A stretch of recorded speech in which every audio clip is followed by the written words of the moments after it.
Hi all, welcome back to my channel. ಎಲ್ಲರೂ ಹೇಗಿದ್ದೀರಾ? ನೀವೆಲ್ಲರೂ ಚೆನ್ನಾಗಿದ್ದೀರಾ ಅಂತ ಅಂದ್ಕೊತೀನಿ.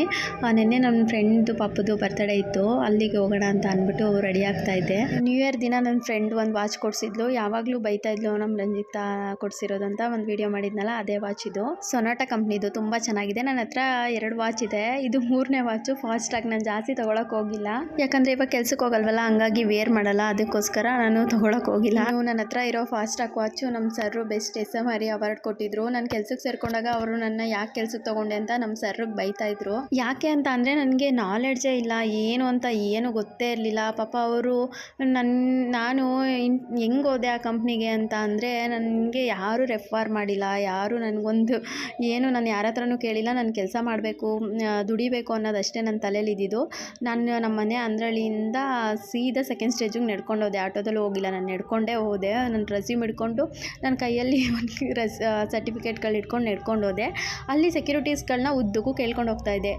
ಅಲ್ಲಿ ಈ ಕಂಪ್ನಿಯಲ್ಲಿ ಹೆಣ್ಮಕ್ಳು ಕೆಲಸ ಮಾಡ್ತಾರೆ, ಕೇಳಿ ನೋಡಮ್ಮ ಅಂತ ಒಂದು ಸೆಕ್ಯೂರಿಟಿ ಅಂಕಲ್ ಇದ್ದರು. ಸರಿ ಅಂತ ಅಂದ್ಬಿಟ್ಟು ಒಳಗಡೆ ಹೋದೆ. ನಾನು ಹೋಗಿದ್ದು 9 ಗಂಟೆ. ಕಸ್ಟಮರ್ ಲಾಂಚಲ್ಲಿ ಕೂತ್ಕೊಳ್ಳಿ ಅಂತ ಹೇಳಿದ್ರು.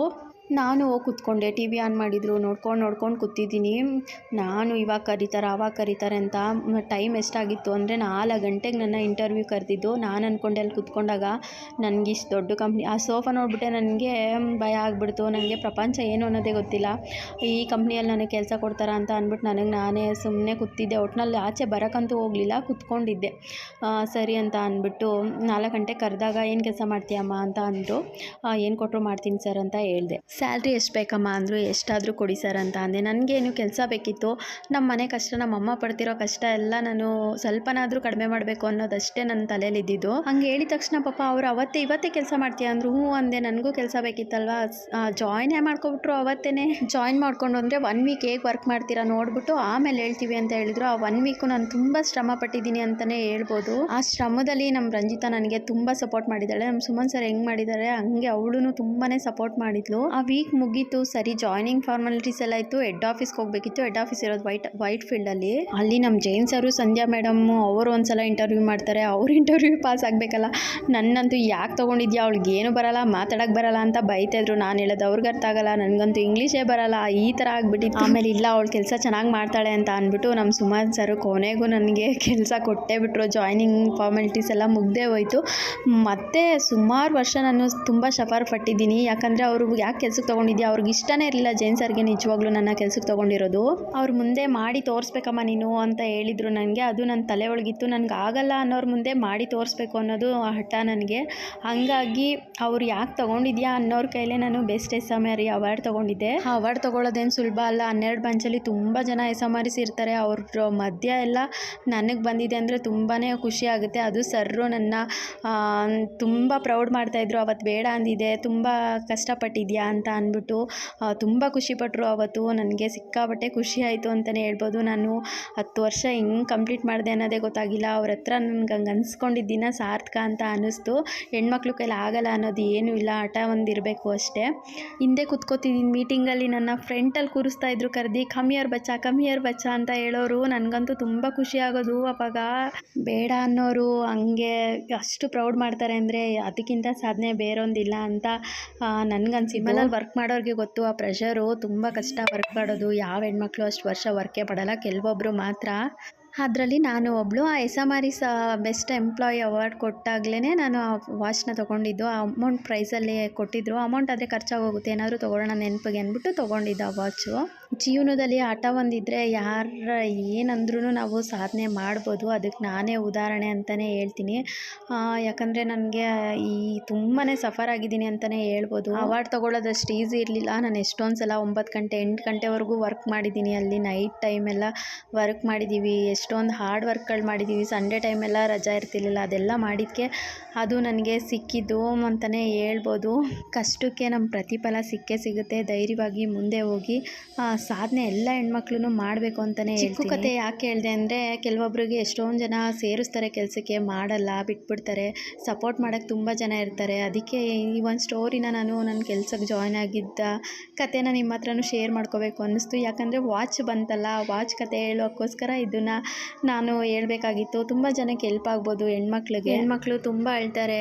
ತುಂಬ ಹತ್ತಿದ್ದೀನಿ ನಾನು ಕೂಡ. ಆದರೆ ಆ ಕೆಲಸನೇ ಬಿಟ್ಟು ಹೋಗಬೇಕು ಅನ್ನೋ ಮನಸ್ಸನ್ನ ಮಾಡಬೇಡಿ. ಏನಾದರೂ ಒಂದು ಕೊಟ್ಟರೆ ಅಟ್ಟವಾಗಿ ಮಾಡಿ, ನಾನು ಮಾಡೇ ಮಾಡ್ತೀನಿ, ನಾನು ಬರೋದಿಲ್ವ ಕೆಲಸ, ಕಲ್ತ್ಕೊಂಡು ಮಾಡ್ತೀನಿ ಅಂತ ಮಾಡಿ. ಒಂದಲ್ಲ ಒಂದಿನ ಯಾರೂ ಏನು ಕಲ್ತ್ಕೊಂಡೇ ಹೋಗಿರಲ್ಲ. ಎಲ್ಲರೂ ಕಲಿತಾರೆ. ಎಲ್ಲನೂ ಹುಟ್ಟಿದಾಗಿಂದನೇ ಬರಲ್ಲ, ಎಲ್ಲ ಆಮೇಲೆ ಅಲ್ವಾ ಕಲಿಯೋದು. ಹಂಗೆ ನಮಗೂ ಒಂದಿನ ಎಲ್ಲ ಬರುತ್ತೆ. ಇನ್ನು ಫ್ರೆಂಡ್ ಮನೇಲಿ ನಾವು ಎಲ್ಲ ಊಟ ಎಲ್ಲ ಮುಗಿಸ್ಕೊಂಡು, ಬರ್ತಡೇ ಪಾರ್ಟಿ ಎಲ್ಲ ಮುಗಿಸ್ಕೊಂಡು ತುಂಬಾ ಎಂಜಾಯ್ ಮಾಡಿದ್ವಿ. ತುಂಬ ಹೊತ್ತಿರಲಿಲ್ಲ, ಯಾಕಂದರೆ ಗಿಫ್ಟ್ ತರಕ್ಕೆ ಹೋಗೋಕೆ ತುಂಬ ಲೇಟ್ ಆಗೋಯಿತು. ನಾವು ಹೊರಟಿದ್ದೆ ಲೇಟ್ ಅಲ್ವಾ, ಹಂಗಾಗಿ. ಇನ್ನು ನಮ್ಮ ಲಾವಣ್ಯ ಪಾಪ ತುಂಬ ಹೆಲ್ಪ್ ಮಾಡ್ತಾಳೆ. ಫ್ರೆಂಡ್ಸ್ ಏನಾದರೂ ತರಬೇಕು ಅಂದರೆ ಬನ್ನಿ ಹೋಗೋಣ ಅಂತಾಳೆ. ಪಾಪ ಕರ್ಕೊಂಡು ಹೋಗ್ತಾಳೆ ಗಾಡೀಲಿ. ಇನ್ನು ಮಂಜುನೂ ಅಷ್ಟೇ, ಅವರು ಗಾಡಿ ತರ್ತಾರೆ. ನಮ್ಮ ಪಾಪು ಇದೆಯಲ್ವ, ನಾನು ಗಾಡಿ ತೊಗೊಂಡು ಹೋಗಲ್ಲ, ಬಿಟ್ಬಿಟ್ಟೆ ಅವರೆಲ್ಲರೂ ಮನೆಗೆ ಹೋಗೋದು. ನನಗಂತೂ ತುಂಬಾ ಖುಷಿ ಆಗುತ್ತೆ. ನನಗೆ ಫ್ಯಾಮಿಲಿಗಿಂತ ಫ್ರೆಂಡ್ಸ್ ತುಂಬ ಜಾಸ್ತಿ ಇಷ್ಟ ಆಗ್ತಾರೆ ಅಂತಲೇ ಹೇಳ್ಬೋದು. ಯಾಕಂದರೆ ನನ್ನ ಭಾವನೆಗಳು ಬೇಗ ಅವ್ರಿಗೆ ಅರ್ಥ ಆಗುತ್ತೆ. ಹಂಗಾಗಿ ನಿಮಗೂ ಆ ಥರ ಅನಿಸಿರುತ್ತೆ ಅಲ್ವಾ, ಅನಿಸಿರುತ್ತೆ. ಯಾಕಂದರೆ ಫ್ರೆಂಡ್ಸು ಒಂಥರ ಅವ್ರಿಗೆ ಇವ್ರು ಮಾತ್ರ ಅಲ್ಲ, ನನ್ನ ಸ್ಕೂಲ್ ಫ್ರೆಂಡ್ಸು, ಕಾಲೇಜ್ ಫ್ರೆಂಡ್ಸು, ಮನೆ ಹತ್ರ ಇರೋರು ಎಲ್ಲರೂ ಅಷ್ಟೇ. ಫ್ಯಾಮಿಲಿಲಿ ಶೇರ್ ಮಾಡ್ಕೊಳಕ್ಕಾಗದೇ ಇರೋ ಎಷ್ಟೊಂದು ವಿಷಯಗಳನ್ನ ನಾವು ಫ್ರೆಂಡ್ಸ್ ಹತ್ರ ಶೇರ್ ಮಾಡ್ಕೋತೀವಿ ಎಲ್ಲರೂ ಒಟ್ಟಿಗೆ ಇದ್ದಾಗ. ಹಾಗಾಗಿ ಫ್ರೆಂಡ್ಸು ಒಂಥರ ಫ್ಯಾಮಿಲಿಗಿಂತ ಹೆಚ್ಚು ಅಂತಲೇ ನಾನು ಹೇಳ್ತೀನಿ. ಯಾಕಂದರೆ ನನ್ನ ಪ್ರತಿಯೊಂದು ನೋವಲ್ಲೂ ನನ್ನ ಫ್ರೆಂಡ್ಸು ಎಲ್ಲರೂ ನನ್ನ ಜೊತೆಲಿರ್ತಾರೆ. ಹಂಗಾಗಿ ಬರ್ತಡೇ ಎಲ್ಲ ಕೇಕೆಲ್ಲ ಕಟ್ ಮಾಡಿಕೊಂಡು, ಫೋಟೋ ಎಲ್ಲ ತೆಗೆಸ್ಕೊಂಡು, ನಮ್ಮ ಪ್ರಣೀಗೆ ಫ್ಲವರ್ ಬೇಕಿತ್ತು ತರೋಣ ಅಂತ ಹೋಗಿದ್ವಿ. ಇವತ್ತು ನೆನ್ನೆ ಎಲ್ಲ ರೋಸ್ ರೇಟು ತುಂಬಾ ಜಾಸ್ತಿ ಆಗಿದೆ. ರೋಸ್ ಪ್ರೈಸ್ ಎಷ್ಟು ಗೊತ್ತಾ, 140 ರೂಪೀಸ್ ಹೇಳಿದ್ರು. ನನಗಂತೂ ಸಿಕ್ಕಾಪಟ್ಟೆ ಶಾಕ್ ಆಗೋಯ್ತು ಅಂತಲೇ ಹೇಳ್ಬೋದು. ನಮ್ಮ ತೇಜು ಫ್ಲಿಪ್ಕಾರ್ಟಲ್ಲಿ ಕಡಿಮೆ ಇದೆ ಅಂತ ಅಂದ್ಬಿಟ್ಟು 29 ರೂಪೀಸ್ ಇದೆ ಅಂತ ಅಂದ್ಲು. ಬುಕ್ ಮಾಡಿದ್ರೆ ಏನೋ ನಾನು ಕೇಳೋಕೆ ಹೋಗಲಿಲ್ಲ. ನಾನು ರೋಸ್ ತೊಗೊಳಕ್ಕೆ ಹೋಗ್ಲಿರೋ ಪ್ರೈಸ್ ಕೇಳಿ ಯಾಕೆ ಸುಮ್ಮನೆ ಅಷ್ಟೊಂದು ಅಮೌಂಟ್ ಇನ್ವೆಸ್ಟ್ ಮಾಡಬೇಕು, ಬೇಕಾಗಿದ್ದಕ್ಕೆ ಮಾಡೋಣ, ಇಂಥದ್ದು ವೇಸ್ಟಿಗೆಲ್ಲ ಮಾಡೋದು ಬೇಡ, ಬೇರೆ ಫ್ಲವರ್ನ ಕಳಿಸೋಣ. ಅವ್ರೇನು ರೋಸೇ ಕೊಡಿ ಅಂತ ಹೇಳಿರಲಿಲ್ಲ, ಯಾವುದಾದ್ರೂ ಕಳಿಸಿ ಅಂತ ಹೇಳಿದರು. ಹಂಗಾಗಿ ನಾನು ಈ ವಿಡಿಯೋ ಮಾಡೋದು ನೋಡ್ಬಿಟ್ಟು ಯೂಟ್ಯೂಬ್ಗೆ ನನ್ನ ಲಾವಣ್ಯನ ಮಗಳು ಇವಳು ಋತಿಕ್ಷಾ, ಅವಳು ನಾನು ಮಾಡ್ತೀನಿ, ಬ್ಲಾಗ್ ಮಾಡ್ತೀನಿ ಅಂತ ಇರ್ತಾಳೆ. ನೋಡಿ ಮಾಡ್ಕೊತಾ ಇದ್ದಾಳೆ ಅವಳು. ಸರಿ ಮಾಡಮ್ಮ ಅಂತ ಅಂದ್ಬಿಟ್ಟು ಬಿಟ್ಟಿದ್ವಿ. ಇನ್ನು ಶಿವನ ದೇವಸ್ಥಾನದಲ್ಲಿ ನಿನ್ನೆ ನೈಟು ಪ್ರಸಾದ ಕೊಡ್ತಿದ್ರಲ್ವ, ಅಲ್ಲಿಂದ ಬರಬೇಕಾದ್ರೆ ನಮ್ಮ ಮನೆಯವ್ರು ಇಲ್ಲೇ ಪಾಪನೆಲ್ಲ ಕರ್ಕೊಂಬಂದಿದ್ರು. ನಾನು ಅಲ್ಲೇ ಗಾಡಿ ತೊಗೊಂಡು ಹೋಗಿದ್ದೆ ಹೂವು ತರೋಕ್ಕೆ ಅಂತ ಅಂದ್ಬಿಟ್ಟು ನಿಂತಿದ್ರಲ್ಲ, ನಾನು ಪ್ರಸಾದ ಎಲ್ಲ ಅದೇ ಟೈಮಿಗೆ ಕೊಡ್ತಾಯಿದ್ರು. ನಾನು ಹೋಗಿ ಇಸ್ಕೊಬರೋಣ ಅಂತ ಅಂದ್ಬಿಟ್ಟು ಲೈನಲ್ಲಿ ನಿಂತ್ಕೊಂಡೆ. ನಮ್ಮ ಮನೆಯವ್ರು ಬೇಡ, ತುಂಬ ಜನ ಇದ್ದಾರೆ, ಇಸ್ಕೊಂಬರೋಕ್ಕಾಗಲ್ಲ ಅಂತ ಹೇಳ್ತಿದ್ರು. ಆದರೂ ನಾನು ನಿಂತ್ಕೊಂಡೇ ಬಿಟ್ಟಿದ್ದೆ ಲೈನಲ್ಲಿ. ಯಾಕೋ ಗೊತ್ತಿಲ್ಲ, ಯಾವ ವರ್ಷವೂ ಹೋಗ್ತಾ ಇರಲಿಲ್ಲ. ಈ ಸಲ ಹೋಗಬೇಕು ಅಂತ ಅನಿಸ್ತಿತ್ತು. ಆಂಟಿಯವ್ರು ಹೋಗ್ತಾಯಿದ್ರು, ತೊಗೊಂಬಂದು ಕೊಡೋರು ನನಗೂ ಸ್ವಲ್ಪ ಪ್ರಸಾದ. ಈ ಸಲ ನಾನೇ ಹೋಗಿ ಲೈನಲ್ಲಿ ನಿಂತ್ಕೊಂಡಿದ್ದೆ. ಬೇಗನೆ ಮೂವ್ ಆಯಿತು ಅಂತಲೇ ಹೇಳ್ಬೋದು ಲೈನ್. ಇದು ನಾನು ನೈಟ್ ಹೋಗಿದ್ವಲ್ವ, ಅದೇ ವಿಡಿಯೋ ಇದು. ನೈಟು ತುಂಬ ಜನ, 9:30 ಆಗಿದ್ರೂ ಪ್ರಸಾದ ಅಲ್ವಾ, ಜನ ದೇವರು ಅಂದರೆ ಎಷ್ಟು ಬಿಲೀವ್ ಮಾಡ್ತಾರೆ ನೋಡಿ. ಎಲ್ಲ ಚಿಕ್ಕ ಮಕ್ಕಳು ಎಲ್ಲರೂ ಬಂದಿದ್ದರು. ಈ ಲೈಟ್ ಅರೇಂಜ್ಮೆಂಟು ನಾಳೆವರೆಗೂ ಹಿಂಗೆ ಇರುತ್ತೆ. ನನಗಂತೂ ತುಂಬ ಖುಷಿ. ಎಲ್ಲರೂ ನಮ್ಮ ಏರಿಯಾದಲ್ಲಿ ಯಾರ್ಯಾರು ಇದ್ದೀರಾ ಎಲ್ಲರೂ, ಅಂದರೆ ನಮ್ಮ ಏರಿಯಾ ಸುತ್ತಮುತ್ತ ಯಾರ್ಯಾರು ಇದ್ದೀರಾ ಎಲ್ಲರೂ ನಮ್ಮ ಶಿವನ ದೇವಸ್ಥಾನದಲ್ಲೇ ಬನ್ನಿ, ತುಂಬಾ ಚೆನ್ನಾಗಿರುತ್ತೆ. ಲೈಟಿಂಗ್ಸ್ ಎಲ್ಲ, ಜಾತ್ರೆ ಎಲ್ಲ ಇರುತ್ತೆ ಅಂತಲೇ ಹೇಳ್ತೀನಿ.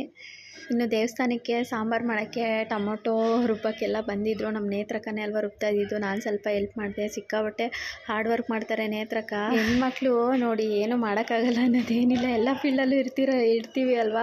ಜಾಸ್ತಿ ರಾಗಿ ಮಿಲ್ಗಳಲ್ಲಿ ಹೆಣ್ಮಕ್ಳು ಇರಲ್ಲ, ಅದರಲ್ಲಿ ಇಲ್ಲಿ ನೇತ್ರಕ್ಕ ಮಾಡ್ತಾ ಇರ್ತಾರೆ. ನಂಗೆ ಪಾಪ ಅನಿಸುತ್ತೆ ಒಂದೊಂದ್ಸಲ. ಇವಾಗ ಸ್ನಾನ ಮಾಡ್ಕೊಂಡು ಹೋಗಿರ್ತಾರೆ ಎಲ್ಲ, ಪಾಪ ಅದು ಧೂಳೆಲ್ಲ ತುಂಬ್ಕೊಂಡ್ಬಿಟ್ಟಿರುತ್ತೆ. ಘಾಟು ತುಂಬ ಕಷ್ಟ ಅವ್ರ ಕೆಲಸ ಅಂತಲೇ ಹೇಳ್ಬೋದು. ಪಾಪ ಅವ್ರು ನೋಡಿದಾಗ ನಂಗೆ ನಿಜವಾಗ್ಲೂ ತುಂಬಾ ಬೇಜಾರಾಗುತ್ತೆ. ಎಷ್ಟು ಧೂಳಾಗಿರ್ತಾರೆ ಅಂದರೆ ಪಾಪ ಅಂತ ಅನಿಸುತ್ತಾ ಇರುತ್ತೆ. ನಮ್ಮ ಪ್ರಣಿ ಸ್ಕೂಲಲ್ಲಿ ಫ್ಲವರ್ ಕಳಿಸಿ ಅಂತ ಹೇಳಿದರು. ಇವತ್ತು ಒರಿಜಿನಲ್ ಫ್ಲವರ್ ಕೊಡಿ ಅಂತ ಹೇಳಿದರು. ವ್ಯಾಲೆಂಟೈನ್ಸ್ ಡೇ ಇರೋದ್ರಿಂದ ರೋಸ್ 120 ರೂಪೀಸ್ ಇತ್ತು. ಆನ್ಲೈನಲ್ಲಿ ಸ್ವಲ್ಪ ಕಡಿಮೆ ಇದೆಯಂತೆ 29 ರೂಪೀಸ್ಗೆ, ನಮಗೆ ಗೊತ್ತಿಲ್ಲ. ಹಂಗಾಗಿ ಬೇರೆ ಫ್ಲವರ್ ತೊಗೊಂಡು ಕೊಟ್ಟು ಕಳಿಸಿದ್ವಿ ನಾನು ಲಾವಣ್ಯ ಇಬ್ರು. ಈ ಹೂವುಗಳು ನೋಡ್ತಾ ಇದ್ರೆ ನನಗಂತೂ ಎಲ್ಲನೂ ತೊಗೋಬೇಕು ಅಂತ ಅನ್ನಿಸ್ತಿತ್ತು. ಬಟ್ ಪ್ರೈಸ್ ಕೇಳಿ ಶಾಕ್ ಆಗ್ತಾಯಿತ್ತು. ಇವತ್ತು ವ್ಯಾಲೆಂಟೈನ್ಸ್ ಡೇ ಅಂತ ತುಂಬ ಜನ ಸೆಲೆಬ್ರೇಟ್ ಮಾಡ್ತಿರ್ತೀರಾ. ಪ್ರೀತಿನ ಉಳಿಸ್ಕೊಳ್ಳೋಕ್ಕಾದ್ರೆ ಮಾತ್ರ ಮಾಡಿ. ನಿಮ್ಮ ಪ್ರೀತಿ ಇನ್ನೊಬ್ರು ಸಾವಿಗೆ ಕಾರಣ ಆಗಬಾರ್ದು. ಒಂದು ಸಾವು ಇಡೀ ಫ್ಯಾಮಿಲಿ ಜೀವನೇ ತಿನ್ಕೊಳ್ಳುತ್ತೆ ಅಂತಲೇ ಹೇಳ್ತೀನಿ. ಒಬ್ರನ್ನ ಸಾಯಿಸಿ ನೀವು ಎಷ್ಟು ಮದುವೆ ಆದರೆ ಏನು, ಬೇರೆ ಜೀವನ ಕಟ್ಕೊಂಡ್ರೆ ಏನು, ಆ ಪಾಪದ ಪ್ರಜ್ಞೆ ನಿಮ್ಮ ಜೀವನನೇ ಹಾಳು ಮಾಡಿಬಿಡುತ್ತೆ ಅಂತಲೇ. ಯಾಕೆ ಇದನ್ನು ಹೇಳ್ತಾ ಇದ್ದೀನಿ ಅಂದರೆ ನಮ್ಮೂರಲ್ಲಿ ಪ್ರೀತಿಯಿಂದ ಸತ್ತಿರೋರೇ ಹೆಚ್ಚಾಗ್ಬಿಟ್ಟಿದ್ದಾರೆ. ಹಂಗಾಗಿ ಇನ್ನು ಇದು ಇವತ್ತಿಂದು ಹೋಮದ್ದು ವಿಡಿಯೋ ಇದು. ನಾವು ದೇವಸ್ಥಾನಕ್ಕೆ ಹೋಗಿದ್ವಲ್ಲ ಅದೇನೆ. ಇವತ್ತೇ ಎಲ್ಲ ಹೋಮಗಳೆಲ್ಲ ಮುಗಿಸ್ಬಿಟ್ಟಿದ್ದಾರೆ. ನೆನ್ನೆನೂ ಮಾಡಿದ್ದಾರೆ. ನಾಳೆ ಅಲಂಕಾರ ಪೂಜೆ. ನಾಳೆ ಫುಲ್ಲು ಜನಕ್ಕೆಲ್ಲ ದರ್ಶನ ಮಾಡೋದಷ್ಟೇ. ತುಂಬಾ ಚೆನ್ನಾಗಿ ಮಾಡಿದ್ದಾರೆ. ಪ್ರತಿ ವರ್ಷವೂ ಹಿಂಗೆ ಮಾಡ್ತಾರೆ. ನನಗೆ ಶಿವರಾತ್ರಿ ದೀಪಾವಳಿ ಬಂದರೆ ನಂಗೆ ಮಾದಪ್ಪನ ಬೆಟ್ಟಕ್ಕೆ ಹೋಗಬೇಕು ಅಂತ ತುಂಬ ಆಸೆ. ಬಟ್ ಆದರೆ ಹೋಗೋಕ್ಕಾಗ್ತಿಲ್ಲ ಇವಾಗ. ಮದುವೆ ಆದಮೇಲೆ ಎಷ್ಟೊಂದು ನಮ್ಮ ಆಸೆಗಳು ಯಾವುದೂ ಈಡೇರಲ್ಲ ಅಂತಲೇ ಹೇಳ್ತೀನಿ. ಸಣ್ಣ ಪುಟ್ಟದು ಈಡೇರಿದ್ರೆ ಒಂದು ದೊಡ್ಡ ಸಂಭ್ರಮ ಅದು ಅಂತಲೇ ಹೇಳ್ಬೋದು. ಇನ್ನು ಇವತ್ತು ದೇವ್ರ ದರ್ಶನ ತುಂಬಾ ಚೆನ್ನಾಗಾಯಿತು. ತುಂಬ ಹತ್ರದಿಂದ ಆಯಿತು. ಸಿಕ್ಕಾಪಟ್ಟೆ ಖುಷಿ ಆಯಿತು ಅಂತಲೇ ಹೇಳ್ಬೋದು. ಇನ್ನು ನಾಳೆ ದರ್ಶನಕ್ಕೆ ಹೋದಾಗ ಯಾವ ವೀಡಿಯೋನೂ ತೆಗಿಯೋಕ್ಕೆ ಬಿಡಲ್ಲ.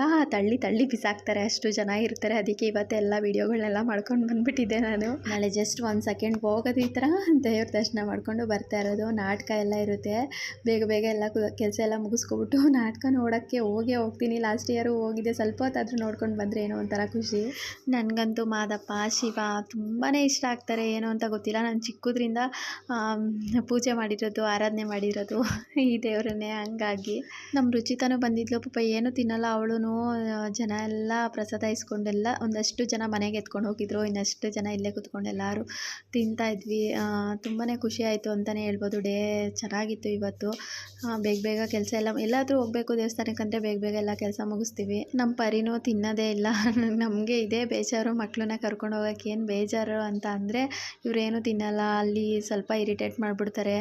ಯಾರು ನೋಡ್ಕೊಳ್ಳೋಕ್ಕಿಲ್ಲ ಅಂದರೆ ಹಿಂಗೆ ಆಗೋದು. ನಮಗೆ ಯಾವುದೇ ರೀತಿ ಸ್ವತಂತ್ರ ಇರಲ್ಲ. ದೀಪಗೂ ನನಗೂ ಸೇಮ್ ಸಿಚುವೇಶನ್ನು. ಯಾಕಂದರೆ ಅವಳಿಗೂ 2 ಮಕ್ಕಳು ಹಿಂಗೆ ಇದ್ದಾರೆ, ನನಗೂ 2 ಮಕ್ಕಳು ಹಿಂಗೆ ಇದ್ದಾರೆ. Thank you for watching.